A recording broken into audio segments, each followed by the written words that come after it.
कवच है, तो राम नाम बड़ा कवच है, इसलिए निरंतर जो सीताराम की स्मरण में रहता है। राम नाम में देखो, आप जब इसका पाठ करोगे या इसको पढ़ोगे तो आपकी समझ में आएगा।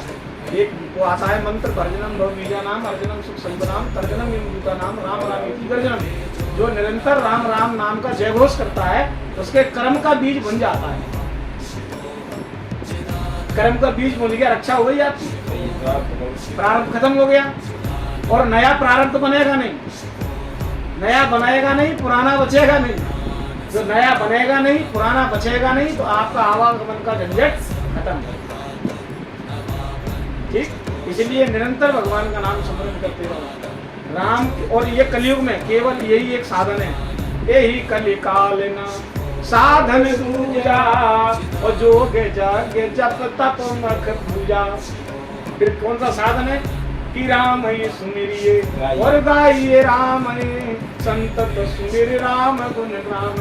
भगवान अगर गाने में आए तो भगवान का नाम गाओ, राम ही सुमिरिए, निरंतर भगवान के नाम का स्मरण करो। श्री राम जय राम, श्री राम जय राम जय राम, श्री राम जय राम जय राम।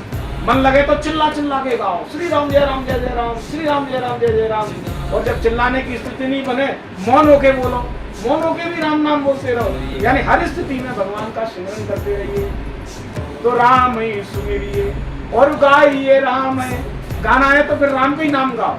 बहुत कुछ है राम नाम में गाने के लिए, राम के गीत गाओ, राम के लीला गाओ, राम के गुण गाओ, राम के धाम का वर्णन करो, कुछ भी आप कर सकते हो। तो राम ही सुमिरिए और गाइए राम है। और सुनने की अगर स्थिति बने तो संतत सुनिए राम गुण राम। भगवान के गुणानुवाद को ही सुनो, क्योंकि कलयुग में ये आधार है राम नाम। जब सतयुग था तो सतयुग में भगवत प्राप्ति जो है वो ध्यान के माध्यम से, योग के माध्यम से हो जाती थी। क्योंकि जैसा जीव जो जन्म लेता था प्रभु कृपा से, जो निर्मलता रहती थी उसके अंतःकरण में, आया फिर प्रभु को उसने ध्यान लगाया, सत प्रभु के लोग फिर पहुंच गया।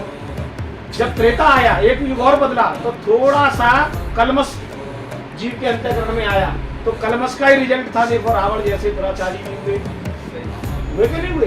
तो कलमश के कारण त्रेता में यज्ञ से भगवत प्राप्ति हुई। यज्ञ का बहुत भारी विधान करते त्रेता में।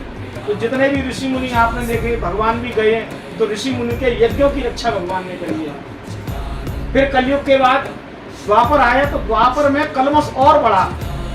कलयुग में जब रावण सीता को ले गया था, देखिए, तो कलकाल तो चारों युगों में रहा है। ऐसा कोई युग नहीं है जिसमें कलयुग नहीं होता भाई।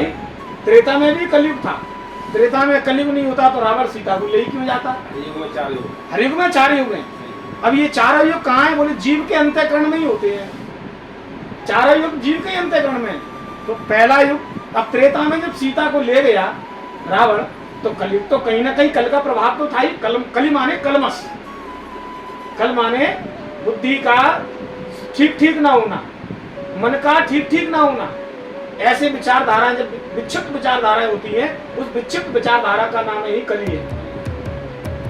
तो उसमें भी जब सीता जी को, लेकिन मर्यादा थी उसमें, सीता को ले जरूर गया, लेकिन उसने वहां सीता जी को रखा जहां उनके घर की बेटियां पहरेदारी कर रही थी। सत्यनिष्ठा जी पहरेदारी कर रही थी। लेकिन कलयुग के बाद, उसके बाद त्रेता के बाद जब द्वापर आया तो प्रभाव और बढ़ा कलयुग का। कली का प्रभाव जब और बढ़ा तो आपने देखा होगा द्वापर की स्थिति कैसी हुई। बोले द्वापर में घर के ही लोगों ने अपनी भाभी, मान लो बड़े भाई की पत्नी, सरेआम उसकी भरे समाज में और उसका चीरहरण किया गया। तो कली का प्रभाव कितना ज्यादा जटिल हुआ, यानी कलमश और बढ़ा। और अब तो भैया प्योर है ये, अब तो शुद्ध कलयुग है। इस स्थिति में अगर संत शरणागत नहीं हो तो आपको डूबने से कोई नहीं बचा सकता, आपको डूबने से कोई नहीं बचा सकता। तो डूबे ना, उसके लिए क्या करें, बोले किसी मुर्दे की शरण पकड़ लो। सागर में अगर आप गिर गए, नदी में गिर गए और तैरना आता है तो कितनी बड़ी नदी कैसे पार करोगे। और अगर उस नदी में कोई मुर्दा मिल जाए तो आसानी से पार हो जाओगे, मुर्दा ही आपको नदी पार करा देगा।